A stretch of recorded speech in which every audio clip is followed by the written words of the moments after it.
there's some big picture issues here with the NFL draft, so we figured what better time than to bring in our sports columnists Tim Kawakami and Mark Purdy to talk about some of those things. So there's not really a need right now for the Raiders or the 49ers to panic about their situation at left tackle. They've got two longtime veteran guys, Donald Penn for the Raiders entering his 12th season and Joe Staley entering his 11th season for the 49ers. So there's needs ahead of that. But you have to think towards the future, Tim, and how both these teams would handle it. How do you think the Raiders go about in some of the later rounds trying to find that replacement for Staley? 49ers. The amazing thing with all the holes they've got in the roster, almost every other position except for tackle. Joe Staley on the older side, but he's got some value. If you want to bring a young quarterback at some point, you can protect that blind side. And then Trent Brown on the other side is a younger player, right tackle, who I think might have the feet, might have the talent to move over to left tackle at some point. There's not a desperate need there. They got a desperate need at quarterback, at every other spot you want, defensive line, linebacker. Maybe not at left tackle, maybe not at tackle overall. I don't think they need to force anything there. Maybe in 3 years when Joe Staley's retired, you have to go look for somebody. You don't have to do it now. You have so many other holes. They're going to be 4-12 almost no matter what they do. They have Joe Staley for now. Figure it out down the road.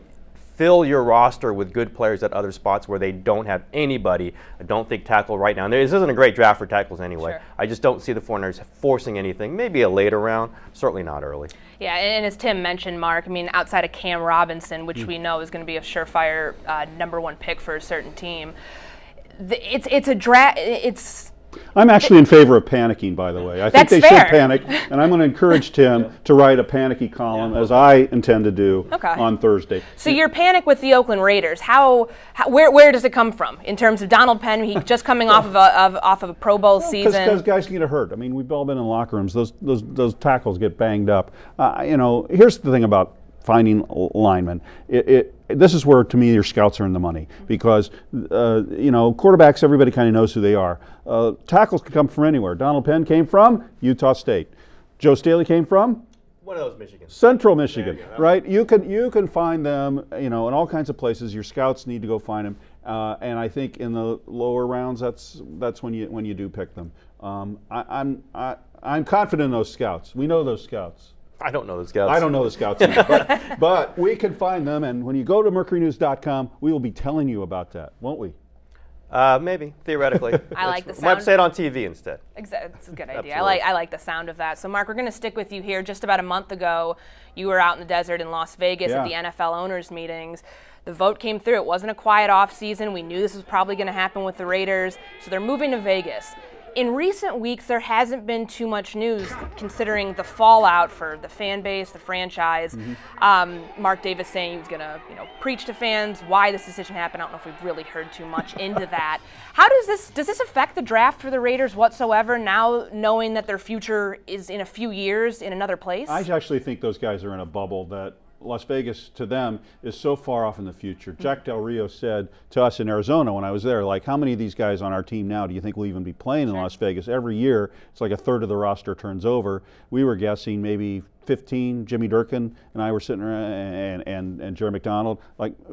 Maybe 15 of the current players will actually be on the roster in Las Vegas. These guys are locked into what they have to do for this season. No, I don't see that. It's more of a thing with fans, and boy, are the fans...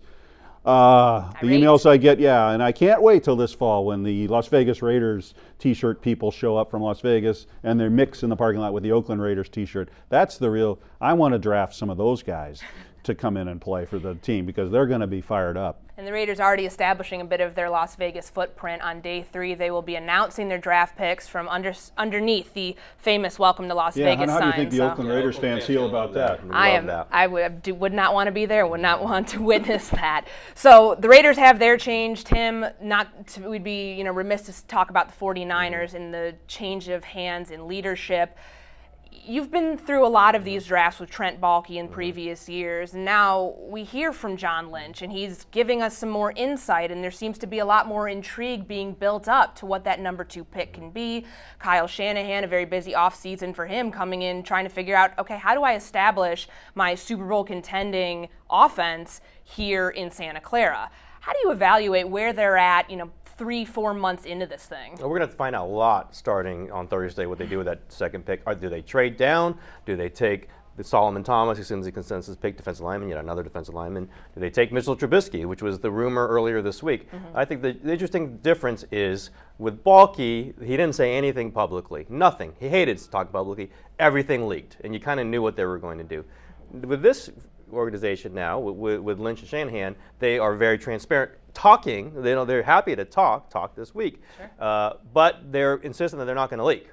And this Trubisky thing was an interesting leak. Now, either that's a smoke screen that they want people to think that they're going to draft him, so someone's got to trade up with him, which I think is the most likely, or it did leak through some other way. And if they end up drafting Trubisky, they've got a leak there that they've said they wouldn't have. So that's what I love about the draft, other than who in the times and weights and side-to-side motion, all these things, hip swivel. That stuff that plays out over years. What we figure out on Thursday, Friday, Saturday is an X-ray of the team's mindset. What are they really going to do? What are they really thinking? Yeah, and I think we will see. I'll be there Thursday. What they do with Tua is going to be fascinating. I think they want to trade down. I think they want to pick up some extra picks. Maybe you get your quarterback at 12, at 14, at 18. I think that's what they'd like to do. Can they deal themselves into that position? Is this all part of it? We don't know yet. We don't know how good John Lynch is at this. Maybe he's really good. We're going to find out Thursday. That clip where they came in and sat down at the table. Yeah, they sat down with command. They sat down with command. Better than we sat down. It's a good thing the camera wasn't on us. Way better than Mark and I sat down. And I guarantee you this, Tim will agree with that. Yes, the draft is a truth serum, but no matter who they draft, they'll come out and say they got exactly the guy they wanted. They got the guy they wanted. If we would have rolled exactly how we wished, this is it. But they're sending it too. So they're right at the precipice of this draft. A lot's going to happen after what they do with 2 because we think we know what's going to happen at 1.